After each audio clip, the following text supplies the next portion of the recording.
Hello friends, कर्मचारियों के लिए ईपीएफओ से जुड़ी बहुत बड़ी खबर। अगर आप नौकरी पेशा हैं और आपके पीएफ अकाउंट में पैसा जमा होता है तो अब आपके लिए एक बहुत बड़ी खबर सामने आई है। पैसा निकालने के लिए अब आपको दफ्तर के चक्कर नहीं काटने पड़ेंगे, अपने मोबाइल से पैसे निकाल सकेंगे।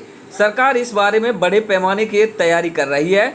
दरअसल कर्मचारी भविष्य निधि संगठन नई और एडवांस सर्विस ईपीएफओ 3.0 को मई जून 2025 के बीच लॉन्च करने की तैयारी में है। इससे 7 करोड़ से ज़्यादा पीएफ अकाउंट होल्डर्स को बड़ी राहत मिलेगी। इस सर्विस के लॉन्च होने के बाद ईपीएफओ यूजर्स एटीएम और यूपीआई से भी पीएफ का फंड निकाल सकेंगे। यूपीआई इंटीग्रेशन के बाद ईपीएफओ मेंबर्स अपने क्लेम के लिए गए अमाउंट को डायरेक्ट अपने डिजिटल वॉलेट में रिसीव कर सकेंगे, जिससे विड्रॉल प्रोसेस में तेजी आएगी। इसके साथ ही यह भी आसान हो जाएगा। बता दें, ईपीएफओ के central board of industry CBT की कार्यकारी समिति ने यूनाइटेड पेमेंट इंटरफेस यानी यूपीआई के साथ खुद को इंटीग्रेट करने की रिटायरमेंट फंड बॉडी की योजना को मंजूरी दी है। जानिए पीएफ का पैसा एटीएम से कैसे निकलेगा। ईपीएफओ 3.0 के तहत पीएफ खाता धारकों को विड्रॉल कार्ड मुहैया कराए जाएंगे। यह पूरी तरह से बैंक एटीएम कार्ड की तरह होगा।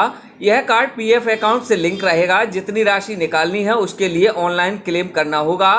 अब 95% दावे ऑटोमेटेड हैं। कहने का मतलब यह है कि 3 दिन के भीतर क्लेम सेटलमेंट पूरा हो जाएगा, जिसके बाद इस कार्ड का इस्तेमाल करके सब्सक्राइबर्स एटीएम मशीन से सीधे अपने पीएफ अकाउंट से पैसा निकाल सकेंगे।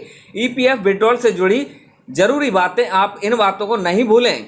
अगर आप अपने ईपीएफ अकाउंट से पैसा निकालना चाहते हैं तो आपको यह पता होना चाहिए इसकी कुछ शर्तें हैं, सीमाएं हैं। विड्रॉल सिर्फ कुछ मामलों में ही किया जा सकता है, जैसे मेडिकल इमरजेंसी में, घर खरीदने के लिए, लोन चुकाने या शादी विवाह के खर्च के लिए पीएफ का पैसा निकाला जा सकता है। इस पर आपकी कोई किसी प्रकार की राय है या फिर सवाल है, कमेंट बॉक्स में दर्ज करें। ऐसे ही कर्मचारियों से रिलेटेड सरकारी संस्थाओं से जुड़ी खबरों के लिए बने रहें मिस्टर कुंदा यूट्यूब चैनल पर। सब्सक्राइब अवश्य करें। Thanks for watching this video.